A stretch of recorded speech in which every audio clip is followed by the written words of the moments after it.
আসসালামু আলাইকুম এভরিওয়ান। আজকে সাপ্তাহিক বিশেষ দিন। সবাইকে জুমা মুবারক। আমি ডিজাইনার জটন খান। অনেক ব্যস্ততার মাঝে ২-১ টা কথা আপনাদের কাছে পৌঁছে দিতে চাই। কারণ হচ্ছে আমি একজন কিডনি রোগী। আমি একটা কিডনি দিবসের সেমিনারে অ্যা একটা হল রুমে এ ৫ মিনিটের একটা বক্তব্য দিছিলাম। সেখানে অনেক লোক ছিল। হ্যাঁ? আমার জীবনের ফার্স্ট। আমি যখন ওখানে কথা বলি তখন সবাই মানে আমাকে চিনে ফেলে। তারপর থেকে আমি ভাবছি যে আমার যেই ভেতরে যেই আমার অভিজ্ঞতাটা আছে আমি চাই সবার ভেতরে লাখো মানুষের কাছে পৌঁছে দেওয়ার জন্য। আজকে আমি কিডনি বিষয়ে কিছুই বলব না। আমি বলব সময়ের গুরুত্ব। আমি ধরেন আমি একটা অসুস্থ মানুষ। আমি আমার ফ্রেন্ডের বাবার জানাজায় গেছিলাম। ওইখানে আমি জানাজা পড়াকালীন আমাকে আমার পাশে একজন বলতেছে, "দেখেন কার যাওয়ার কথা ছিল কে চলে গেল।" মানে মিনটা আমাকে করছে। মানে যে আমি অসুস্থ, আমারই তো মরার কথা ছিল তার। সে ভালো লোক চলে গেল। এটা আসলে একটা মানে মানুষের ভেতরে ভুল ধারণা যে হুম, দেখেন মৃত্যুটা সুনিশ্চিত, সময়টা অনিশ্চিত। আপনার সময় খুবই মূল্যবান। আপনার সময় খুবই মূল্যবান। আমরা ভাবছি যে আমার হাতে সময় আছে। কিন্তু না, আমাদের সময় শেষ হয়ে যায়। মানে আমাদের সময় থাকে না, শেষ হয়ে যায়। ধরেন আমি এর আগে একটা ভিডিওতে বলছিলাম যে যারা নামাজ পড়ে তারা তাদের সময়ের গুরুত্ব বুঝে। যেমন ধরেন আপনি ঘুম ভেঙে ফজরের নামাজ পড়তে আসেন মানে ভোরবেলা। আপনি যদি ১০টা বাজে নামাজ পড়েন ফজরের নামাজ, তাইলে ফজরের টাইমে আপনি যেই মুনাফা পাইবেন, যেই ফজিলত পাইবেন, ১০টা বাজে পড়লে ফজরের নামাজ ওই ফজিলত পাইবেন না। এজন্য আমি বলি যে যারা নামাজ পড়ে তারা সময়ের গুরুত্ব বুঝে। আপনি ভাবছেন যে আপনার হাতে সময় আছে, আপনি এখন এই কাজটা করবেন না, পরে করবেন। এটা একেবারে ভুল। যেমন ধরেন আমার এক ফ্রেন্ড ওরে যদি বলি চলেন নামাজ পড়তে যাই। ও বলে শনিবার থেকে শুরু করব। ওর শনিবার আর আসে না। ঠিক এমনই আমরা সময়কে গুরুত্ব দেই না। সময়কে অবহেলা করি।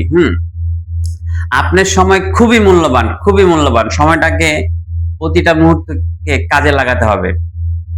দেখেন অনেক, অনেক এ সুস্থ মানুষ আছে যারা কারণে অকারণে ডিপ্রেশনে চলে যায়, নিজের সময় নষ্ট করে। সময় এমনই মূল্যবান জিনিস যে আপনার আজকেই শেষ হয়ে যেতে পারে। আপনাকে ধরে নিতে হবে যে আজকেই আপনার জীবনের শেষ দিন। তাহলে আপনি আজকের দিনটা পুরোপুরি কাজে লাগাইতে পারবেন। আমি আমি চিন্তা করি আজকে আমি কি কাজ করলাম? আমি সারাদিন শেষে চিন্তা করি যে আজকে আমি কতটুকু কি করলাম, হ্যাঁ? আজকে রাত্রেই তো আমার মৃত্যু হইতে পারে। হুম? মৃত্যুটা কাছে রেখা আপনি সময়টারে পুরোপুরি কাজে লাগান। আমার অনেক কথা আছে। আমি আসলে বেশি কথা বলব না। আপনারা যদি শুনতে চান অবশ্যই আমার কথাগুলো বলবো।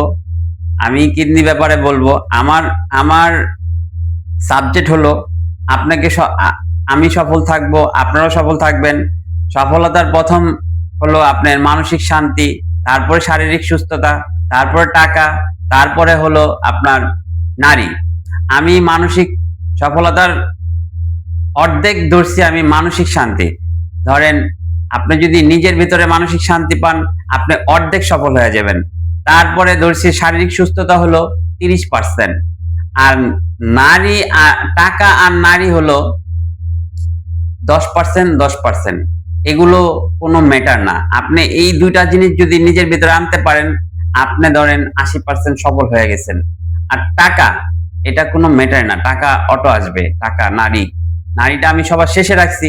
কারণ নারীটা খুবই বিপজ্জনক এবং অনেক বেশি মজাদার। নারী হচ্ছে আমার মা, নারী হচ্ছে আমার বউ। এই ব্যাপারে আমি সবার শেষে কথা বলবো। এটা খুবই মজাদার বিষয়। হ্যাঁ? আমার কথা যদি আপনার ভালো লাগে অবশ্যই আমার লাইফটা শেয়ার করবেন। আর ভালোবেসে লাইক কমেন্টে আমার পাশে পাশে থাকবেন। আমার জন্য দোয়া করবেন। আমি কিডনি ব্যাপারে কথা বলবো, অনেক কথা বলবো। আমি প্রতিদিনই কথা বলবো। হ্যাঁ? আপনারা যদি ভালোবাসেন আমি একটু সময় নিয়ে কথা বলবো। ইনশাআল্লাহ সবাই ভালো থাকবেন। সবার সফলতা, সুস্থতা আমি কামনা করছি। আমার জন্য দোয়া করবেন। আল্লাহ হাফেজ। ধন্যবাদ সবাইকে।